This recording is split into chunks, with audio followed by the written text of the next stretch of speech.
Tu dinero en acción, episodio 35.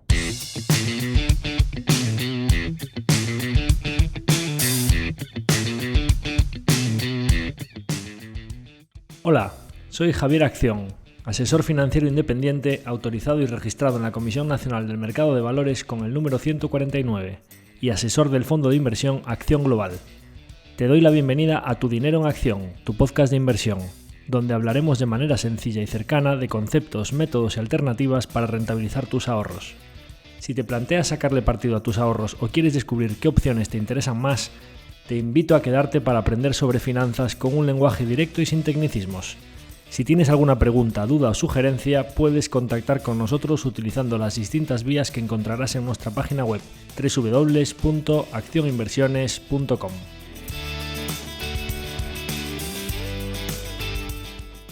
El contenido de este podcast es divulgativo. Las opiniones aquí expuestas son meramente informativas y en ningún caso suponen una recomendación de inversión. Si buscas asesoramiento financiero, debes dirigirte a cualquiera de los asesores autorizados y registrados en la Comisión Nacional del Mercado de Valores. En el episodio de hoy volvemos con más resultados empresariales y siguiendo un poco el patrón del anterior episodio, no vamos a hablar solo de empresas que estén yendo bien, sino que vamos a dar un poquito de cal y un poquito de arena. Entonces, en el episodio de hoy tengo planificado hablar de 3 compañías en las que, tocando un poquito de todo, vamos a hablar de una empresa nueva de la que nunca habíamos hablado y que además pues hace tic en las 2 casillas porque aparte de ser una empresa nueva, creo que las cosas están yendo bastante bien. La presentación de resultados reciente que ha hecho es muy buena, tanto de corto plazo como de largo. Vamos a hablar de una empresa que hace tiempo que no hablamos, que es un caso diferente porque ahora mismo podríamos definirla como un restructuring case. Y vamos a hablar de una empresa en la que todavía no tenemos datos suficientes para concluir que la tesis de largo plazo se haya deteriorado como para venderla, pero en la que, como hablamos de Instalco en su momento, que había algunas cuestiones que había que vigilar, pues en esta compañía y la presentación que ha hecho también hay algunas cuestiones que vigilar. Entonces, empresa nueva y en la que están yendo las cosas bastante bien, caso de reestructuración y caso como mínimo a vigilar los factores de corto plazo para que no cambien la tesis de largo. Entonces, empezando con ello, la primera empresa de la que quería hablaros es una compañía de la que no había hablado nunca y que ha presentado un informe muy positivo, y es una compañía sueca que se llama Fasadgruppen. Fasada es fachada en sueco, es una compañía con sede en Estocolmo y grupo de fachadas es una de estas compounders o roll-ups de adquisición de otras compañías. Para aquellas personas que siempre me preguntan cómo llegas a las tesis de inversión o cómo buscas compañías, pues la verdad es que en este caso ha sido un camino diferente a lo que suele ser. Pues digo, oye, me la comentó alguien, oye, en una cartera de un gestor,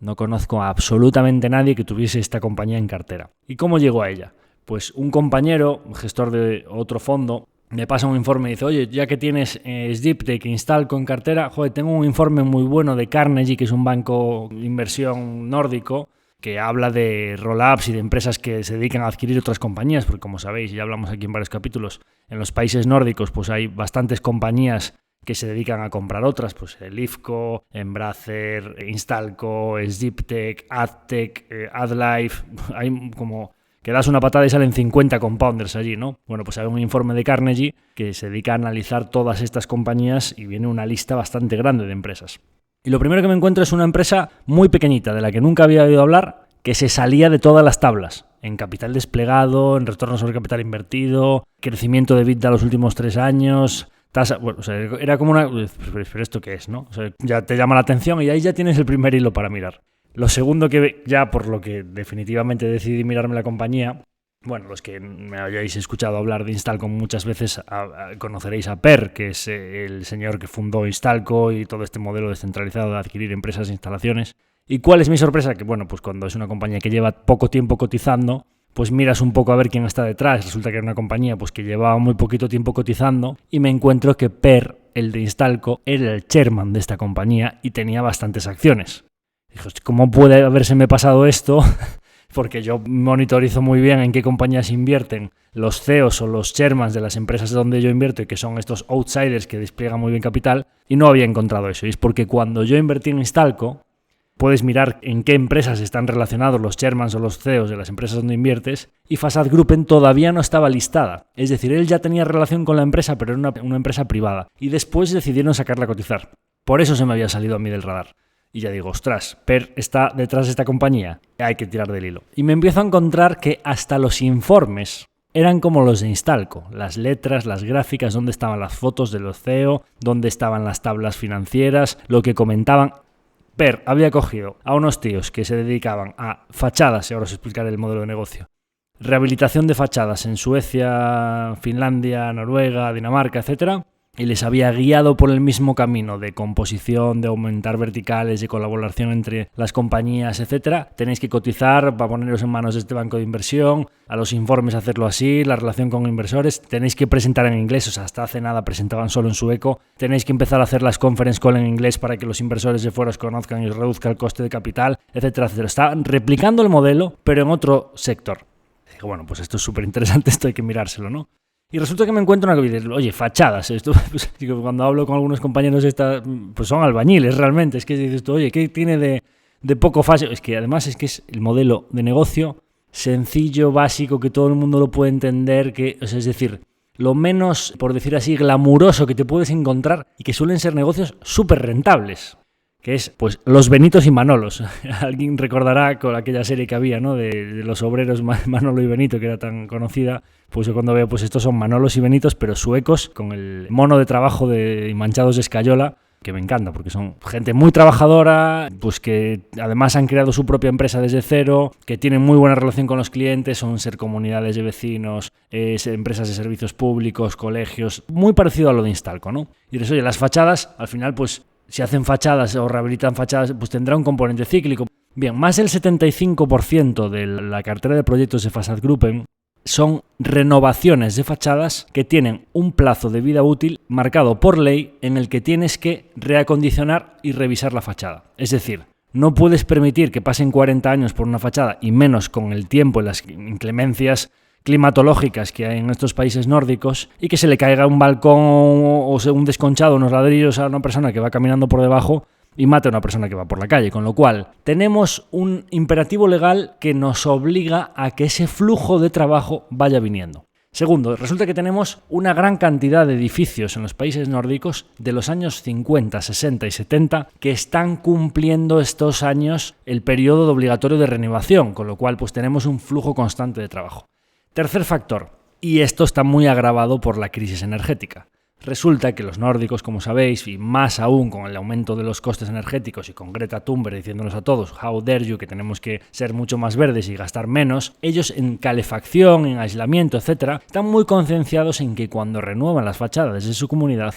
el aislamiento térmico, el consumo energético, la sostenibilidad de su propio edificio sea cada vez más elevada. Con lo cual, donde antes tenías una fachada que con ladrillo y escayola te habría costado 100, pero si le metes un aislante especial y de paso que haces la renovación, metes unas placas en el edificio, etcétera, y eso fomenta que el consumo energético en calefacción y en aire acondicionado en verano sea más bajo porque el aislamiento del edificio es más elevado, y además con las placas solares consubes autoconsumo, con lo cual el consumo energético baja todavía más, pues ellos prefieren hacer un proyecto que en vez de que cueste 100 lo pueden hacer por 200, pero que a medio o largo plazo el consumo del edificio sea mejor. Con lo cual tenemos tres factores en recurrencia, flujo de trabajo por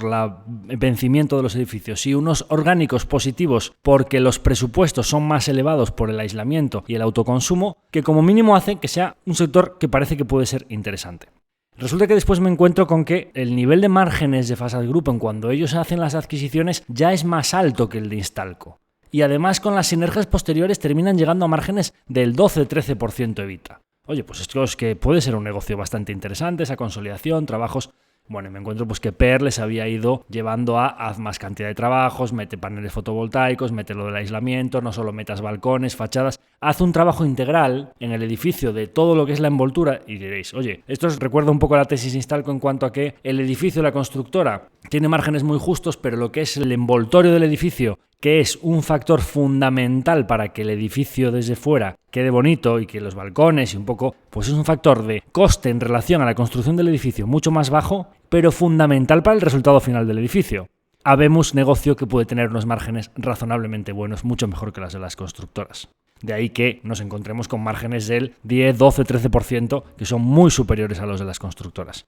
Luego pues me encuentro que en la sistemática de adquisiciones pues resulta que en vez de pagar con acciones, pagan con cash, utilizan solo equity y un poquito de deuda, y resulta que luego le dicen a las empresas que les venden que tienen que comprar acciones en el mercado abierto por un porcentaje del dinero que les pagan. Oye, en vez de diluir y pagarte con acciones que ya emito yo, te pago solo con efectivo, pero tú compras las acciones a mercado abierto para alinear los intereses y no las puedes vender en varios años. Con lo cual, no diluyo, alineo los intereses con los nuevos integrantes de mi empresa, porque siguen siendo los directivos de esa empresa en esa estructura descentralizada, pero pasan a ser integrantes del grupo Facet Gruppen, con lo cual, pues oye, que tengan acciones del grupo, alinea esos intereses. Y además, no solo no diluyo, sino que el dinero que yo le estoy dando y sale de la compañía vuelve a entrar en compra de acciones a mercado, con lo cual fomenta que exista una demanda latente de acciones para comprar por parte de las nuevas empresas, con lo cual es un dinero que sí, que yo sale de la empresa, pero que se vuelve a convertir en accionista a través de esas compañías. Con lo cual todo esto pues me resulta bastante interesante. Y además me la encuentro en una fase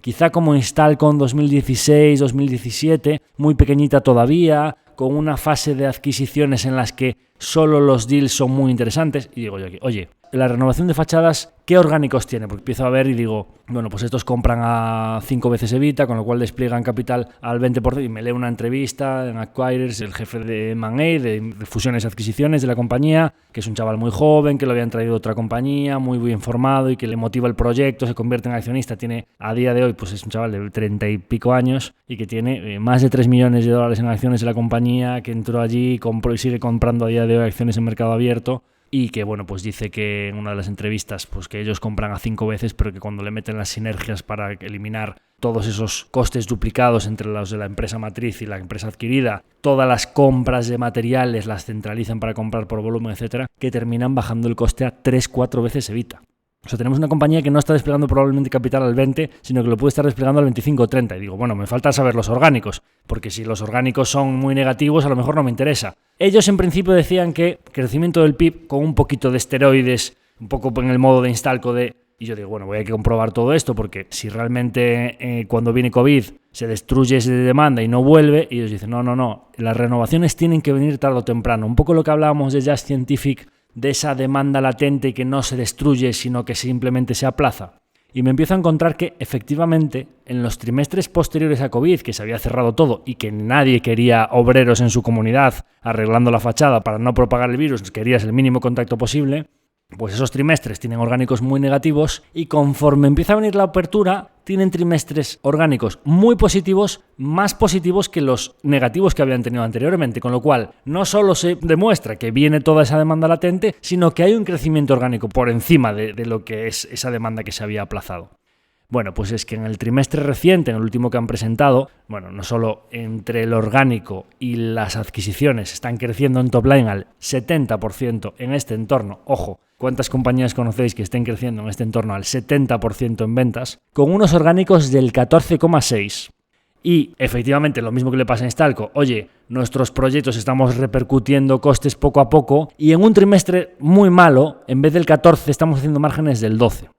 Bien, pero esto no es lo más impresionante, sino que te dicen que el backlog, que es mi cartera de pedidos, cuando estoy haciendo unos orgánicos del 14 en ventas, mi backlog está con unos orgánicos del 36%. Yo les pregunté y les dije, oye, mira, si vosotros estáis haciendo orgánicos en top line del 14-15% y aún con eso estáis bajando un poquito en márgenes, yo deduzco que vosotros básicamente pues estáis repercutiendo la subida de vuestros materiales en el top line, en todos los proyectos, para vender al mismo importe más alto y que aún así no conseguís repercutir totalmente el incremento de costes y con todo os caen un poquito los márgenes. Bueno, sí, más o menos nosotros creemos que hay un 10%, que esto pues me contestan específicamente que han hecho una revisión de los proyectos y saben que un 10-12% es orgánico puro de subida de precios y otro 5% más o menos es aumento de volumen. Con lo cual digo, caray, esa pregunta que el CEO de Instalco dijo que no querían ponerse a mirar los proyectos y que no lo iba a contestar, parece que estos, que son más pequeñitos, pues es un dato que sí que nos lo están aportando, ¿no? Con lo cual, bueno, pues me gusta. Pero es que el backlog, aparte de tener unos orgánicos del 36, me dicen que ellos consideran que, pues más o menos como en las ventas, en torno al 10-15% de esa barbaridad del 30 y pico, es aumento de precios, pero es que hay otro 20 y pico % que es puro aumento de volumen. Y digo, oye, ¿de dónde sale esto? ¿No? Les hago la consulta y dicen, bueno, primero, el comparable de 2021 es bastante bajito porque aún había en algunos de los trimestres pandemias y cierres, etc. Con lo cual, si tú, eliminando la subida de precios, tienes un 20% del crecimiento del backlog solo por nuevos pedidos, quiere decir que efectivamente la demanda se aplaza, no se destruye. Y les está volviendo ahora mucha de la demanda que no tuvieron en 2021. Segundo, aquí tiene que haber un componente muy relevante de aumento de volumen de los contratos por sostenibilidad, aislamiento y calefacciones. O sea, es decir, que los suecos básicamente, con todo lo que acaba de pasar con Rusia, Ucrania, el aumento tan fuerte del gas y de las calefacciones, están preparando sus edificios para consumir menos. Me confirman que están muy positivos y muy optimistas con la parte orgánica del crecimiento de los proyectos, de lo que os decía, que donde antes hacías una fachada que te costaba 100, ahora se están poniendo fachadas de 200 para aumentar el aislamiento, la sostenibilidad y el autoconsumo. Con lo cual, pues todas estas dinámicas son muy interesantes en una compañía pues que básicamente, os digo así unas cifras a lo bruto para que veáis y diréis, oye, pues esto creciendo al 70 en top line, con unos márgenes decentes, con unos orgánicos de este tipo y tal, y desplegando capital a esta barbaridad de tasa de más del 25%, pues cómo estará cotizando, ¿no? Bueno, pues os digo un poquito los datos para que veáis a qué precios cotiza esto, el número de acciones que tiene, deuda, free cash flow que creo que puede hacer y demás. Básicamente esta compañía ahora mismo pues tiene 50 millones de acciones, bastante estabilizadas a lo largo del tiempo. Están cotizando a 87 coronas, con lo cual pues más o menos el market cap es de 4,3 billion, que esto si lo cambias de coronas a dólares son más o menos 400 y pico millones de dólares. Tiene una deuda de 500 millones más o menos, en torno, vamos a hacer LV 4.800, 5.000 millones más o menos. Yo creo que esto puede hacer un free cash flow el año que viene de 470 a 500 millones. O sea, esto está a 10 veces flujo de caja. Me recuerda muchísimo a 2016, 2017, que había bastantes compañías que dices tú, pero esto, ¿cómo puede? O sea, 10 veces free cash flow, creciendo en top line, componiendo a más del 30%, como un reloj desde los últimos años, desde que salió a cotizar, etcétera. Yo, de verdad, no sé si esto lo va a pagar el mercado a 15, a 20 o a 10 veces. Pero no creo que la posibilidad de que esto siga bajando el rate de 10 para abajo, dudo que lo pongan a 5 veces. Si desde donde está ahora mismo no te hay un D-rate adicional de 10, no te lo mandan mucho más abajo, esto está componiendo más del 30. Es decir, creo que hay bastantes posibilidades que desde aquí componga tasas así de elevadas y que, oye, que te la mandan a 15 veces free cash flow, que es muy probable, pues oye, súmale un 50% al compón de los próximos 3 o 4 años más el 35%, es que esto puede componer al 35, 40, 50%, ¿no?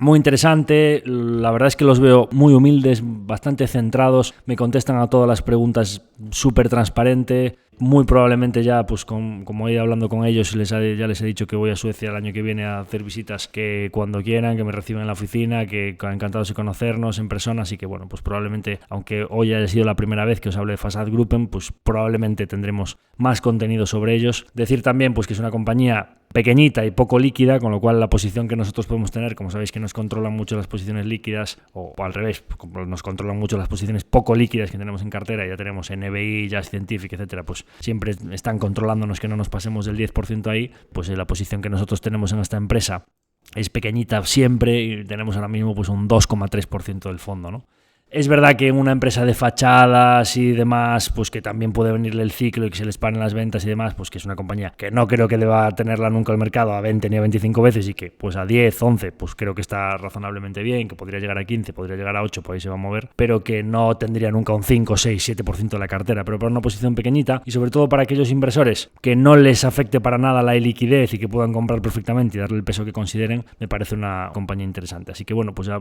para que veáis que no siempre hablo de las compañías cuando la tesis ya ha fraguado, ha ido bien, es que de hecho nosotros hemos invertido por encima de donde están cotizando ahora mismo, ¿no? Entonces, bueno, pues espero que os parezca interesante y los que la analicéis ya me diréis que encontráis o si le encontráis alguna pega o si os gusta. Me parece que una tesis muy parecida a la de Instalco, pero en otro sector y cogiéndola bastante antes. Así que nada, para que veáis que en este caso pues hablamos de ella desde muy prontito y que será un placer ver, monitorizar cómo avanzan y cómo van componiendo a lo largo de los próximos años, ¿no? Y ahora vamos a hablar de un restructuring case, o caso de reestructuración, o turnaround, o vuelta a la tortilla. Hablamos de Peloton Interactive.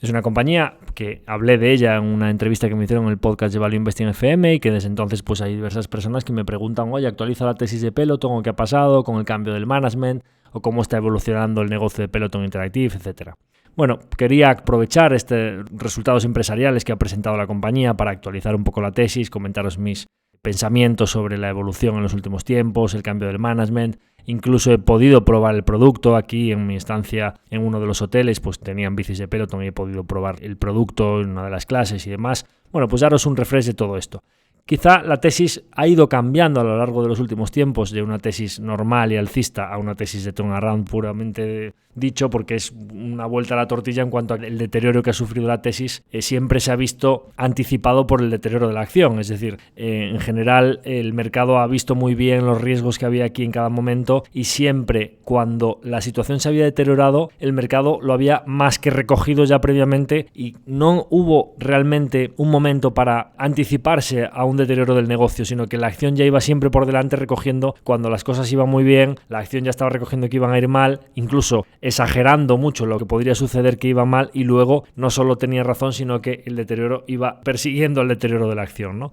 Aquí podríamos decir que, y muchos la primera pregunta, oye, ¿esto es un error de inversión? Bueno, vamos a ver, para que esto no sea un error de inversión, desde donde estamos ahora mismo las acciones tendrían que multiplicarse por 10, con lo cual vamos a asumir que por lo menos nosotros ahora mismo lo que estamos buscando es una recuperación muy notable en el precio de las acciones cuando el negocio se estabilice y empiece a generar caja, que puede ser de varias veces donde cotiza ahora mismo la acción, pero como mínimo vamos a asumir que tener una compañía con un peso elevado en el fondo que lo hace tan mal durante un periodo de tiempo tan corto y que tiene que recuperarse tanto para que llegues a recuperar tu dinero, como mínimo vas a asumir que una parte importante ha sido un error de inversión. Veremos qué sucede con la tesis, con las decisiones que está tomando el nuevo management. Si nosotros pensásemos que es un error de inversión irrecuperable, ya no estaríamos en el accionariado de la compañía. Y sí que seguimos estando. Lógicamente, como el perfil de riesgo-recompensa, lógicamente la recompensa ha aumentado mucho, pero también el riesgo ha aumentado, y siempre os digo que lo primero es la gestión del riesgo, pues por eso tenemos una posición de menor tamaño ahora mismo. Y no estoy aprovechando que las acciones estén tan bajas para comprar muchas más y volver a meterla en el 4, el 5, el 6% del fondo, porque considero que, aunque las acciones sí que pueden multiplicarse desde donde están, el riesgo de que no lo hagan o el riesgo de que el negocio de Peloton se vea dañado para siempre o de que tengan que hacer una ampliación de capital, etcétera, etcétera, pues es más elevado que el que había antes y por eso prefiero mantener una posición pequeña. Si se multiplican las acciones porque termina yendo bien y el restructuring sale bien, pues genial, llegará a tener el peso correspondiente y recuperaremos la inversión o ganaremos dinero, etcétera. Pero si no lo hace, pues no seguimos metiendo huevos en una cesta que termine yendo mal. Entonces, ¿qué es lo que ha pasado en los últimos tiempos? Os pongo antecedentes. Bueno, pues John Foley, que era el antiguo fundador, tomó decisiones muy agresivas de crecimiento que realmente luego no se vieron acompañadas por el crecimiento real de la demanda, porque ellos pensaban que las ventas del COVID, que iban a ser un poquito más moderadas posteriormente, pero que con su expansión internacional, la expansión de clases, la expansión de la categoría de productos de bici, bici nueva, cinta nueva, el guide, el Peloton Rower, la máquina de remo, etcétera, etcétera, pues iban a conseguir acudir a un mercado potencial mucho más elevado que el que tenían antes y que iban a seguir vendiendo muchas unidades. Entonces él tomó decisiones de, pues oye, meto dentro de la compañía las capacidades de fabricación, incluso monto una fábrica nueva en Estados Unidos y me compro una empresa que se llama Precor de fábrica para tener una fábrica en la costa este y otra en la costa oeste para hacer toda la logística. Es decir, me cargo mi estructura de costes fijos, me cargo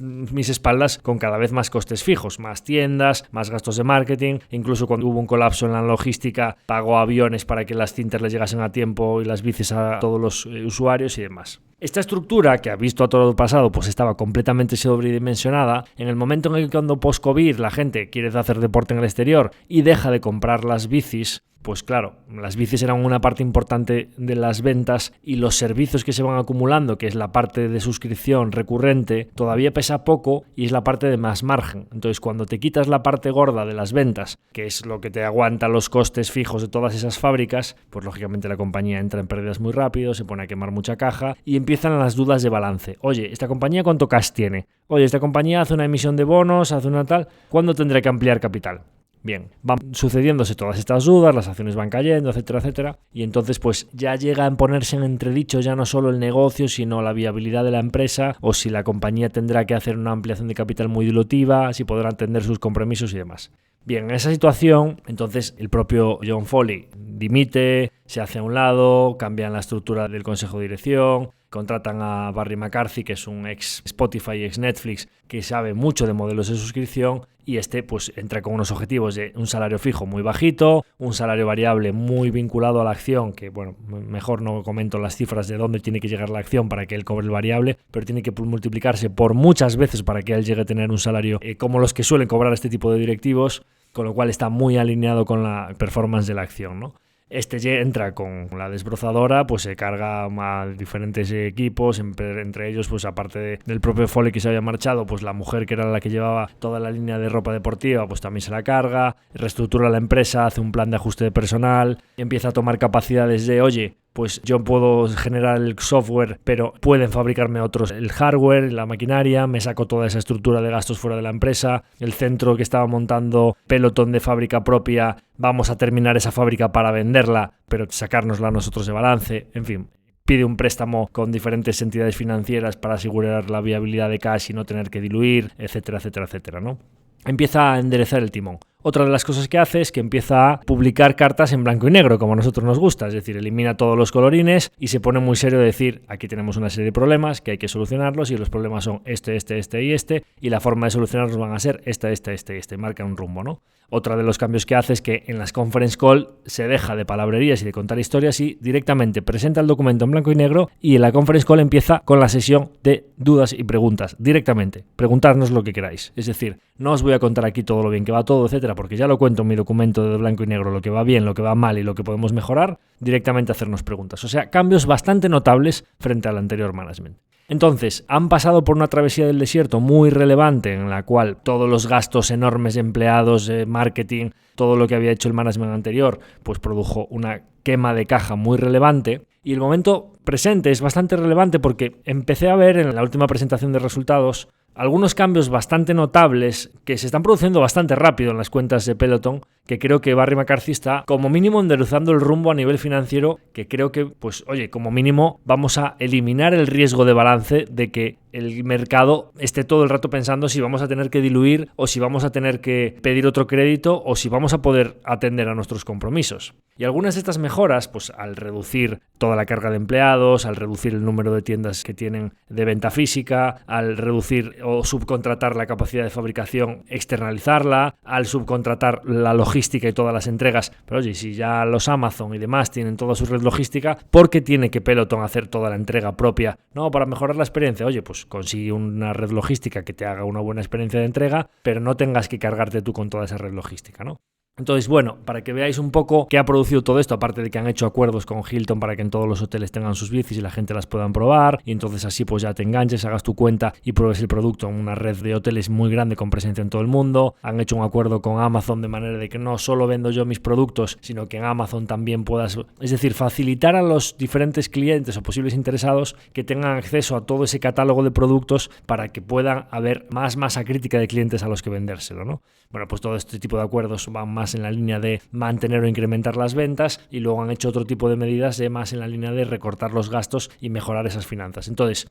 lógicamente, todo esto ahora ya no depende solo de Peloton porque al final el mercado está como está y el consumo discrecional ha bajado, la reapertura afecta a todo este tipo de consumos de fitness indoor, la posible recesión o bajada de consumo discrecional pues a una empresa pues que tiene unas bicis que valen $1.500 o $2.000 cada una y que tienes que pagarles $44 al mes, que por cierto otra de las cosas que hizo fue subir los precios de 39, como sabe que es una compañía que tiene un churn muy bajo y que sus clientes están todos tan contentos con el servicio y que no se marcha prácticamente ninguno, tienen un churn del 1% mensual, están tan contentos, lo primero que hizo fue subir los precios de 39 a $44, ¿no? Para mejorar todavía los márgenes del negocio de suscripción, mejorarlos todavía más y el churn prácticamente imperceptible, le subió del 0,8 al 1,1%, vamos. Bueno, pues oye, lógicamente todas estas medidas han tenido su efecto, ¿no? Las ventas están como están porque el mercado está como está y están muy planas las suscripciones. De hecho, ellos ahora están dando un guidance para la temporada navideña de suscriptores planos. Están siendo siempre muy prudentes en sus guidance. De hecho, los últimos dos que han dado los han superado los dos.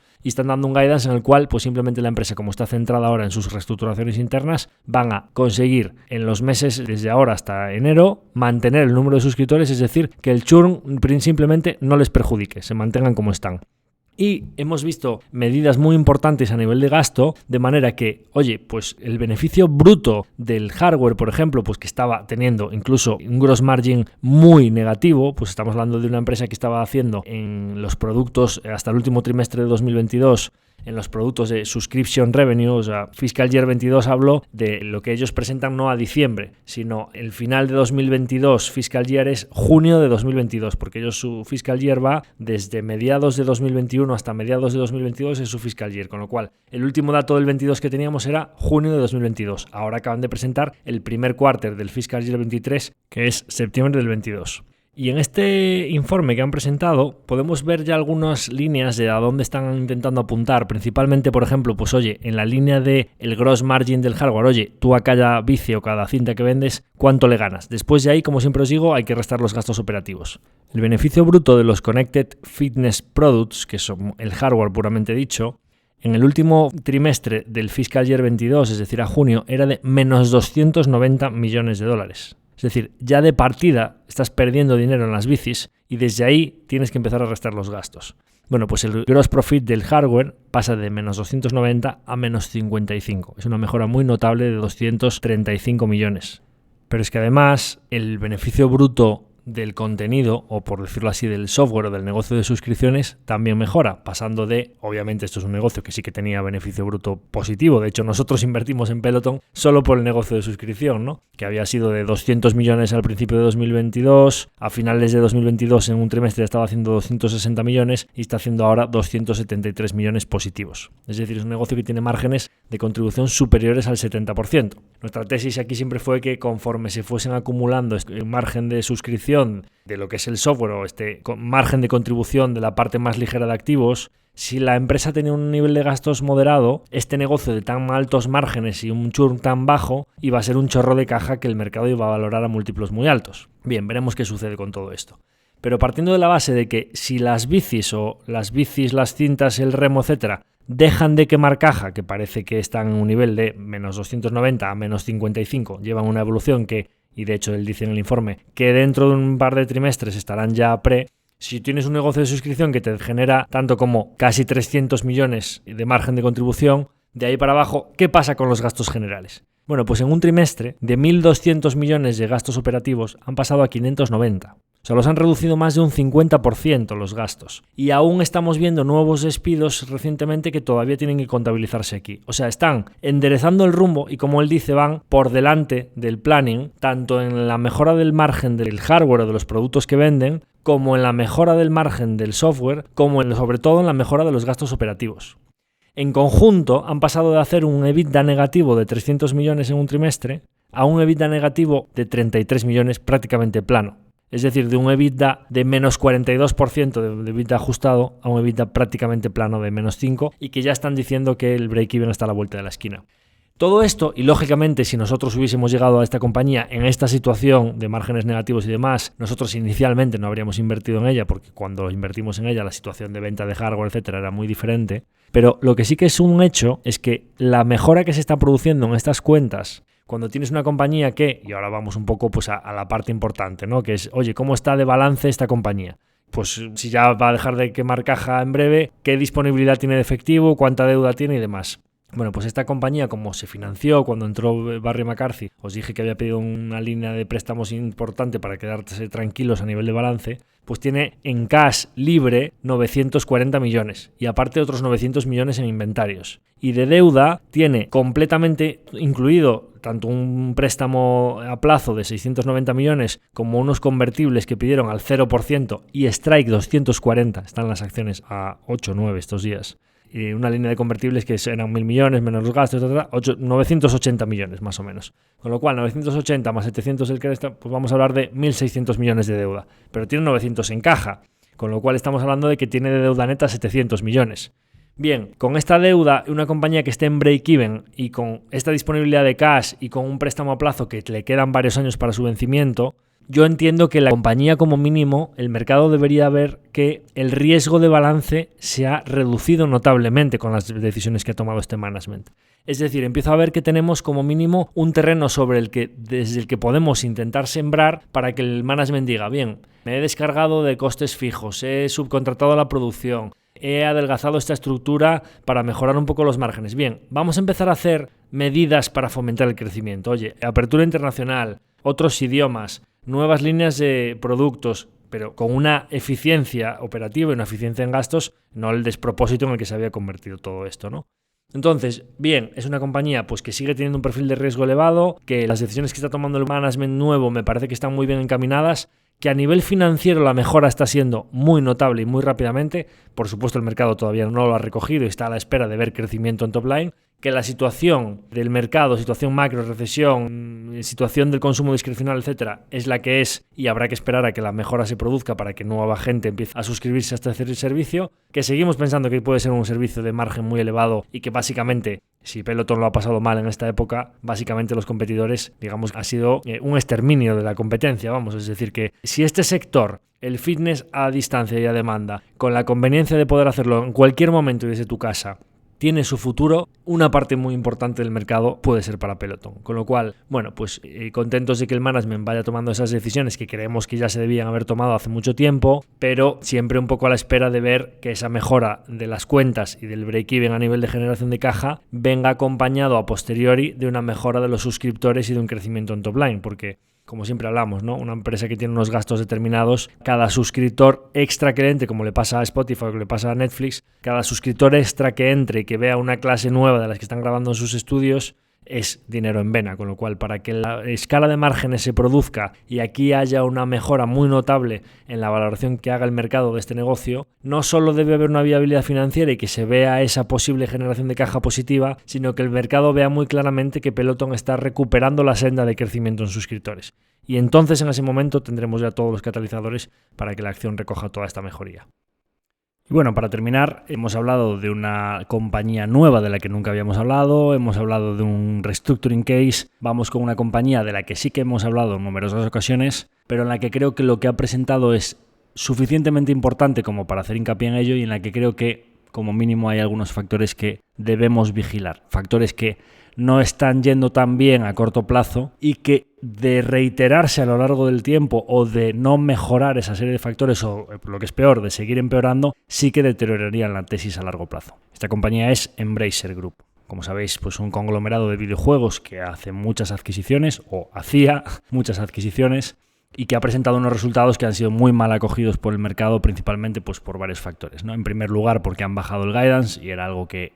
era bastante esperado porque los últimos lanzamientos no habían sido buenos y entonces pues normalmente cuando tú tienes un guidance contando con que unos lanzamientos van a tener unas ventas determinadas, siempre con una horquilla y varios lanzamientos consecutivos pues no llegan a las ventas que esperabas, pues normalmente vas a tener que bajar el guidance. Entonces, primer punto, bajada de guidance. Y diréis, ¿cuánto lo han bajado? Bueno, el mercado ha recogido bastante bien, creo que en la presentación de resultados, las novedades. Una parte muy importante es la bajada de guidance y luego otra serie de factores que comentaré que añaden el drawdown adicional a esa bajada de guidance y por eso la caída ha sido un poco superior a la bajada de guidance. Pero más o menos lo han pasado pues de 9.200 a 11.300 que tenían, que más o menos en el punto intermedio son como 10.250, una cosa así más o menos, de punto intermedio de la horquilla anterior, a entre 8.000 y 10.000, punto medio 9.000. Es decir, si tú pasas de 10.250 de punto intermedio de la anterior horquilla a 9.000, pues aquí ya tienes una caída del 12 o 13%. Y sin embargo el mercado la tiró un 20 ese día, con lo cual el resto de caída no es de bajada de guidance, es el resto de factores que ahora hablaremos. Y antes de hablar de los errores no forzados o de las cuestiones intrínsecas de la compañía que podríamos decir que sugieren que hay que vigilar bastantes factores de la tesis para comprobar que no se vaya deteriorando a largo plazo, hay que decir que el sector en general está atravesando momentos complicados. Los videojuegos vienen de una época de expansión muy importante y aunque los videojuegos tengan un tailwind, un viento de cola del 8-9% anual, que es muy por encima del PIB porque es una forma de entretenimiento bastante conveniente, porque con una cantidad de dinero, dependiendo del juego, si es casual, incluso puede ser gratuito y pagado con publicidad o con compras dentro de la plataforma, pasando por juegos de bajo presupuesto de 10, 15, $20 hasta juegos AAA de $70,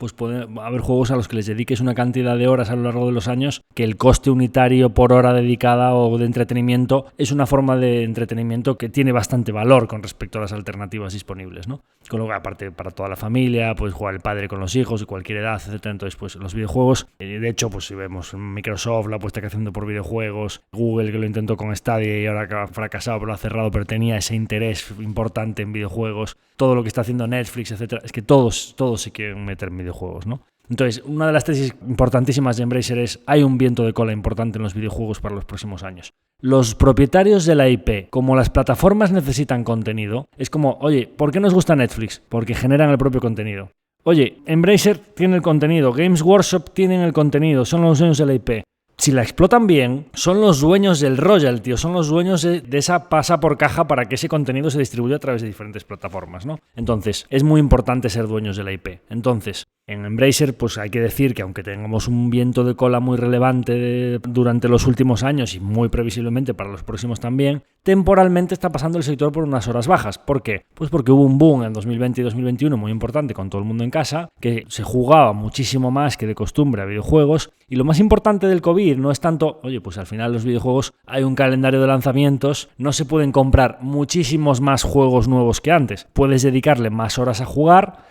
Y lo que sucede, oye, pues es que el calendario de lanzamientos es el mismo o menos, porque hubo muchos retrasos, porque las compañías de videojuegos tenían que estar trabajando desde casa y hubo varios casos de compañías que decían que no se acostumbraban al teletrabajo y que los videojuegos desarrollaban a un ritmo más lento. Incluso hubo lanzamientos que salían en mal estado porque los desarrolladores no podían estar trabajando todos juntos por el COVID. Entonces, mismo ritmo de lanzamientos o menos, pero los consumidores devorando videojuegos. ¿Qué fue lo que pasó? Lo que pasó es que consumieron muchísimo backlog, muchísimo catálogo anterior. Oye, pues ya me he pasado los juegos de 2021-2022. Oye, pues es que resulta que este juego de 2018, que tiene muy buenas críticas y que no lo había comprado, pues voy a comprarlo ahora que estoy encerrado en casa y me lo voy a jugar. Para las compañías de videojuegos, las ventas de backlog, es decir, de catálogo anterior que ya tienes completamente amortizado, va directamente en vena a la parte baja de cuenta de resultados y directo a Free Cash Flow, porque es un coste que no te supone salida de caja adicional o es un coste marginal que tiende a cero, y básicamente te entran esas ventas directamente a la vena.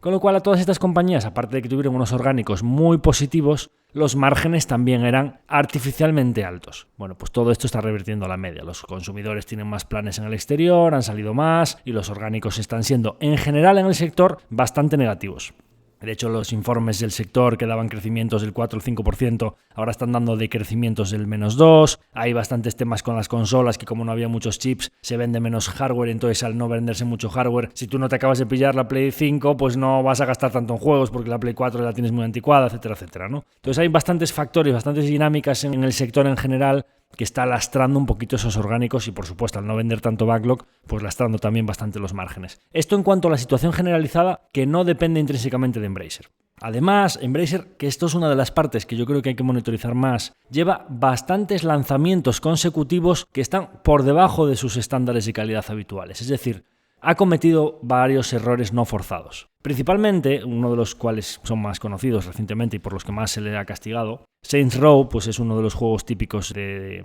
Volition, que es uno de los estudios de Deep Silver, pues era un juego mitiquísimo de Embracer, que tenía varias versiones, que era pues, un juego de culto, que tenía muchos aficionados que estaban esperando desde hace muchos años que sacasen la versión nueva. Es un sandbox, que es un juego pues, del estilo de un GTA, pero con un tipo de jugador más canalla, con mucho cómic, mucha broma, mucha palabrota, mucho insulto, mucho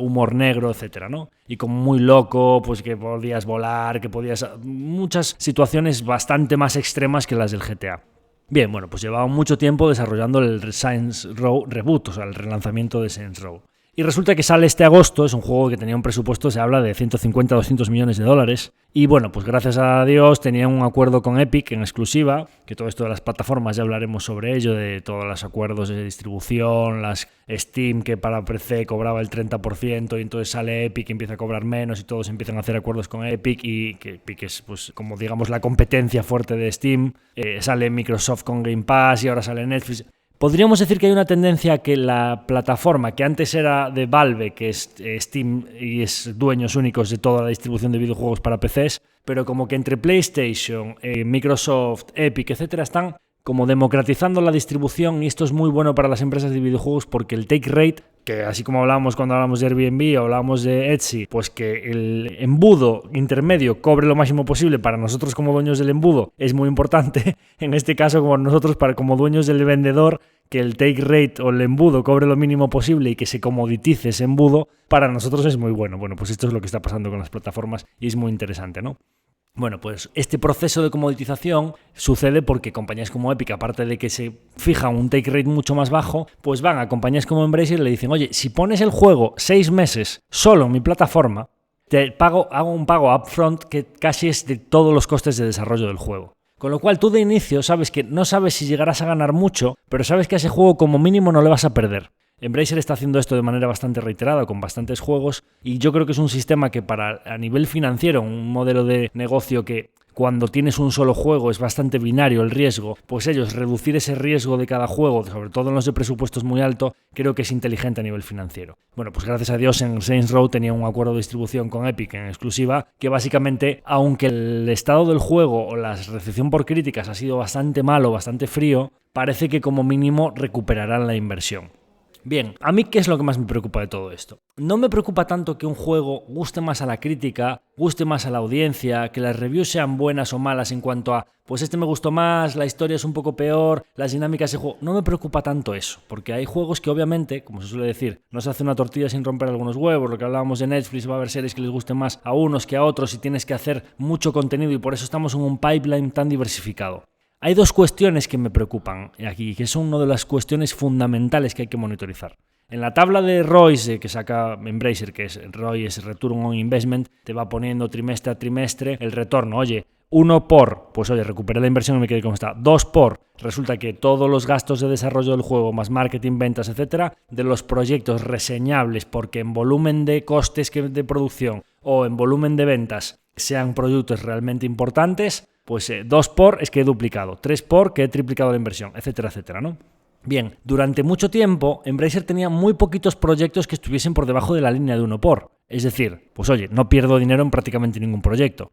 Y si tú tienes un pipeline amplio, un campo de semillas muy amplio, con muchas semillas plantadas, cuando tú en ninguna pierdes, o sea que no se te pudre ninguna, oye, una crecerá más alta, otra crecerá más baja, pero si por lo general a casi todas les ganas dinero y de repente te sale un roble gigante, porque pasa, porque de repente tienen un juego de vikingos que se llama Valen, que sale el año pasado, que costó $2 millones desarrollarlo y que lleva 11 millones de unidades vendidas a $16, multiplicada 200 millones de dólares, que son 2 billion en SEC. O sea, multiplicaron por 100 la inversión realizada. De hecho, es que en la tabla esa tienen que romper arriba la gráfica como cuál esto se sale, ¿no? Esa es una de las cosas que más me gusta de un pipeline como el de Embracer y es uno de los motivos por los que yo invertí ahí. Porque tienes muchas inversiones que recuperas, muchas inversiones a las que les ganas bastante y de repente unas pocas que se te salen de la tabla. Y esto es un modelo asimétrico que a mí me gusta como inversor. Oye, cara, gano poco, cruz, gano muchísimo, pero no existe la alternativa de pierdo mucho reiteradamente. Bien, una de las cosas que yo creo que hay que monitorizar es que reiteradamente han sacado proyectos que están por debajo de 1 por, donde no están recuperando la inversión.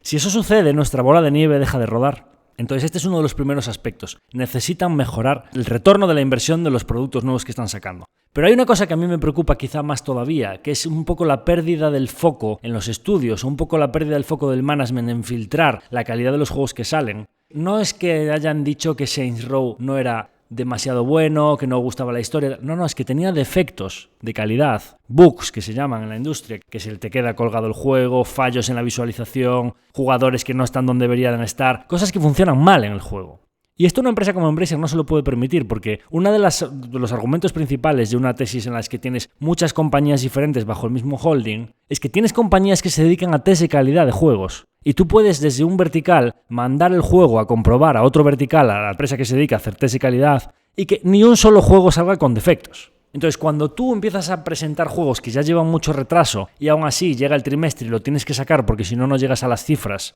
y estás empezando a sacar juegos con defectos, te estás cargando la IP. Y si te cargas la IP, nuestra bola de nieve vuelve a dejar de rodar. Esto es uno de los principales aspectos que yo creo que hay que vigilar muy de cerca. Pasó con Paradox Interactive en su momento. Dejaron de sacar IP exitosa y yo dije, salgo de Paradox porque dejan de sacar IP nueva y solo con nichos y con DLCs puedes tener un bono recurrente que te genere caja y que tú vayas recurrentemente ganando siempre lo mismo, pero no haces un compound. tienes un grifo de dinero, pero que no es reinvertible porque no puedes hacer una bola cada vez más grande, porque tienes juegos de nicho que no los puedes hacer cada vez más grandes. Entonces o sacas IPs nuevas o la bola de nieve deja de crecer. Bueno, pues esto es la principal preocupación que yo tengo con Embracer ahora mismo. Necesita que no sea sembrar a fondo perdido, sino que sea sembrar de manera incremental. Después, en la reducción del guidance. La reducción del guidance, os decía, no, es que es una reducción del 13%. Bueno, bien, si tú reduces el guidance porque Saints Row ha salido mal y coges y dices que otro juego muy importante, que eso a mí me parece razonable, y oye, esto ha salido mal, no me quiero cargar más IPs, un juego que tenía en febrero que entraba en el año fiscal, que se llama Dead Island 2, que lleva todo el mercado esperando muchísimos años, que ya, bueno, cuando tienes un juego con tantos retrasos, ojo,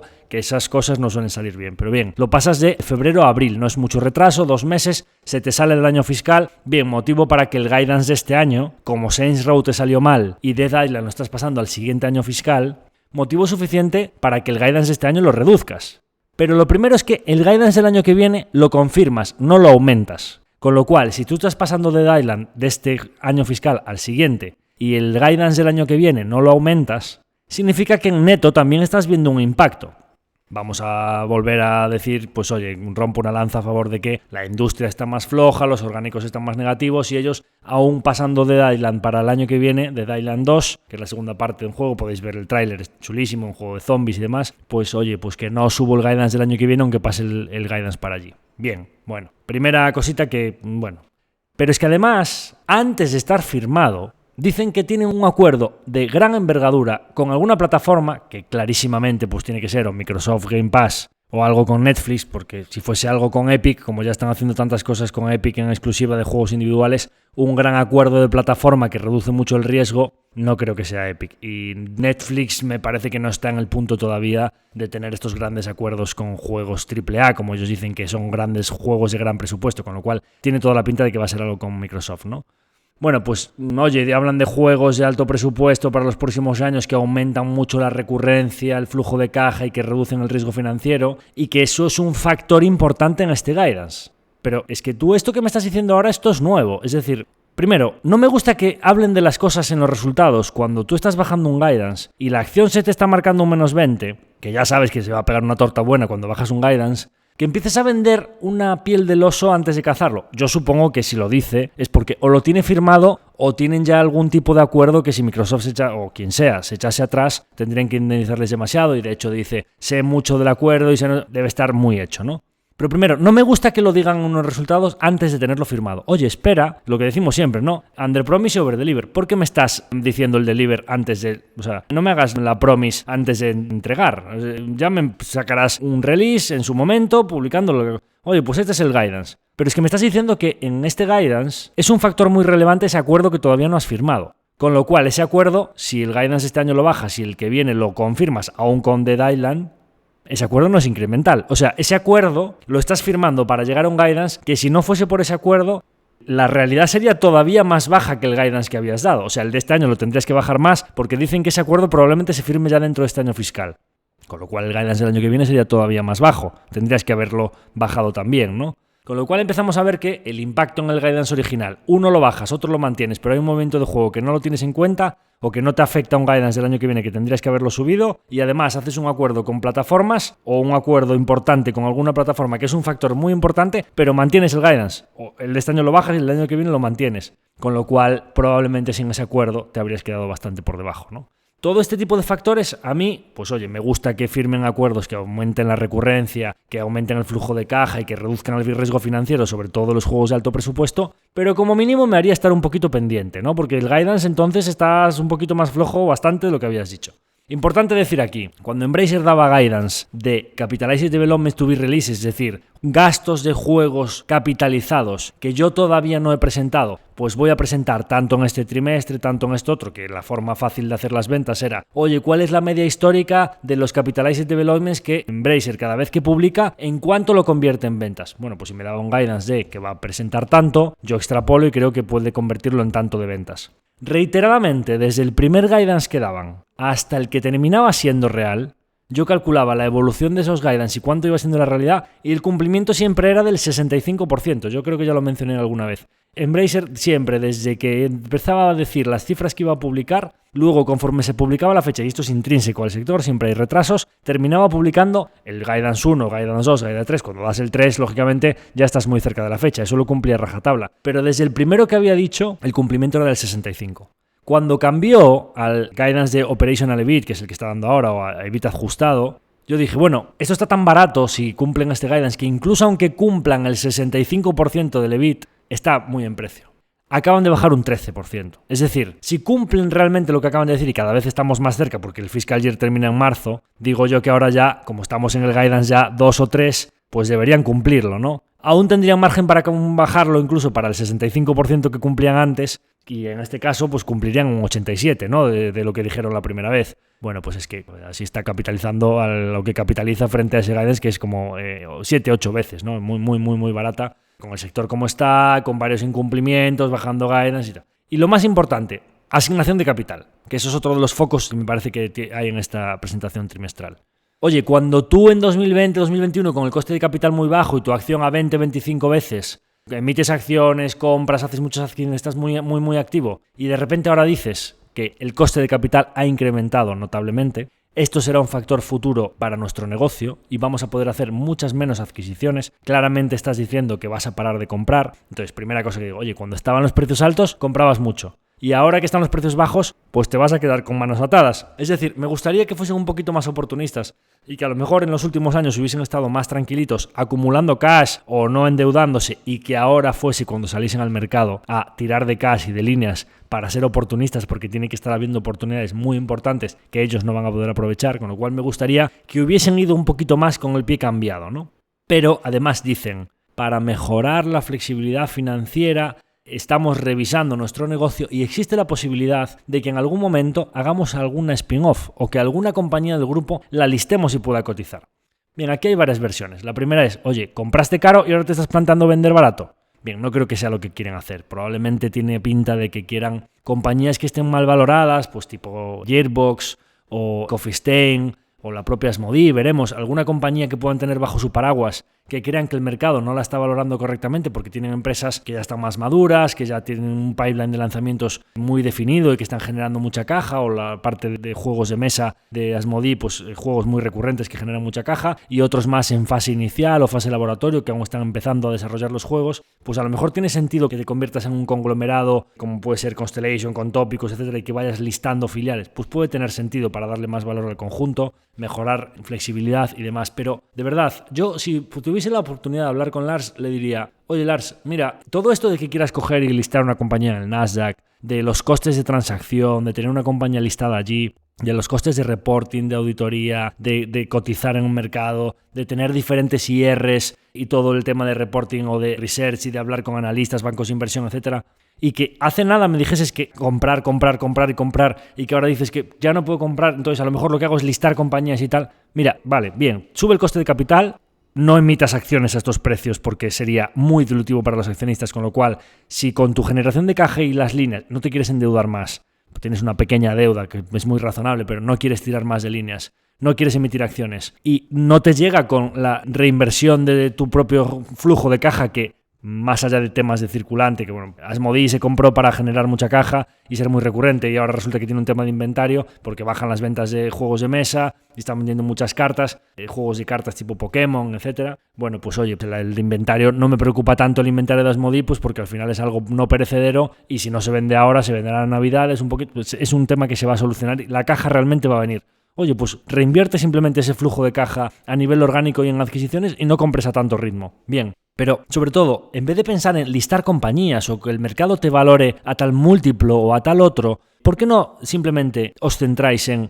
revisar todo el pipeline de juegos, en ser eficientes y racionalizar la estructura de personal que tenéis, y que, sobre todo, pongáis el foco en que no salga ni un solo juego con el máximo estándar de calidad? Es decir, centraros en que a nivel orgánico, como pasaba hace 3 o 4 trimestres, todo lo que salgáis, que seáis una compañía, un holding como Coffee Stain, por ejemplo, pues oye, que todo lo que sacan es que parece tocado por una varita porque todo es de muy buena calidad. pues que Gearbox vuelva a hacer lo mismo, que Saber Interactive vuelva a hacer lo mismo, que Volition o Deep Silver vuelvan a hacer exactamente lo mismo. Si tú tienes un pipeline muy amplio y todo lo que sacas es de mucha calidad, gustará más o gustará menos, pero tienes un campo sembrado de semillas. Déjate de listar compañías y de hacer spin-offs y de que ahora me sube el coste de capital y que ahora no compro nada y antes compraba mucho. Bien, baja la marcha de las adquisiciones, pero céntrate en que orgánicamente todo lo que saques sea muy bueno. Listar compañías en el Nasdaq y que la compañía de mercado no nos valora bien. Entonces estás mirando dónde cotiza la acción, estás diciéndonos que vas a hacer un acuerdo con una plataforma y que aún no lo tienes firmado, pero que eso ya es un factor en el guidance actual.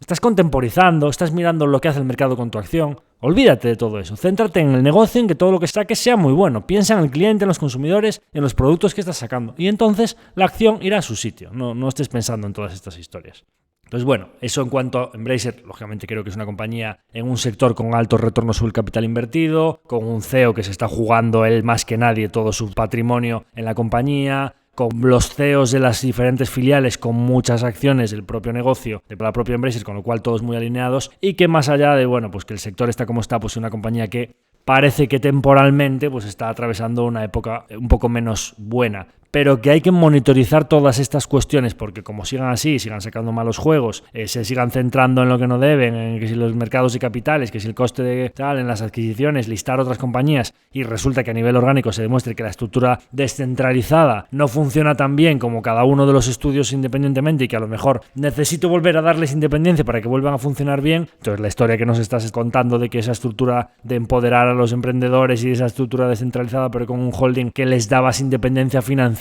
para desarrollar y para crear, pues que no estaba funcionando tan bien, ¿no? Entonces estas cuestiones creo que sí que hay que monitorizarlas muy bien para que, como decíamos en el otro episodio, ¿no? Porque son cuestiones de corto plazo, pero que no nos confunda el ruido de corto plazo con el hecho de que una tesis a largo pueda cambiar. Oye, la acumulación de cuestiones de corto puede hacer cambiar una tesis a largo y siempre hay que ser muy críticos y mi trabajo como gestor mi foco completamente está siempre centrado en cortar las malas hierbas, es decir, mi trabajo incansable es que siempre que una tesis se deteriore y que yo considere, como pasó con Meta y pasará con otras en el futuro, cortar las malas hierbas y que a lo largo de los años cada vez vayamos teniendo solo un jardín de flores. Compañías que vayan creciendo, que vayan haciendo las cosas bien, que vayan componiendo y cuanto antes cortemos los errores que pueda haber por el camino, que los habrá, pues mejor. Entonces para eso hay que estar muy centrado en la evolución a corto plazo de las tesis para que la tesis de largo plazo no se deteriore y cuando consideremos que se deteriora, salir muy rápidamente y asignar ese capital a la mejor compañía posible que encontremos en ese momento. Entonces, hasta aquí el episodio de hoy. Hemos hablado de una compañía nueva en la que además el corto plazo está yendo muy bien, como Fasadgruppen, una empresa de la que no habíamos hablado nunca. Hemos hablado de una compañía de la que sí que habíamos hablado, pero que ha atravesado por un cambio en la tesis de una tesis normal, en la que todo iba bien, a un restructuring case en el que considero que todavía hay muy buenas posibilidades de que multipliquemos la inversión actual, como es Peloton Interactive. Y una tesis en la que no es que la tesis de largo plazo haya cambiado, sino que las cosas creo que se mantienen los valores fundamentales para invertir ahí, pero que sí que creo que a corto plazo hay algunos factores que hay que monitorizar, como es el caso de Embracer Group. Así que sin más, me despido de vosotros hasta la próxima semana. Invitaros como siempre a que si Fasadgruppen, Peloton Interactive o Embracer pueden interesarle a cualquier persona cercana, pues que lo compartáis con vuestros familiares, amigos, allegados y conocidos. Y por supuesto, como siempre, si queréis recibir nuestras novedades, pues que os deis de alta en la newsletter, en la página web. Y por supuesto, si nos queréis apoyar a que el podcast siga perdurando y existiendo a lo largo del tiempo, pues que nos valoréis con 5 estrellas en Spotify. Nada más, me despido de todos vosotros hasta la próxima semana. Gracias por estar ahí siempre y un abrazo a todos.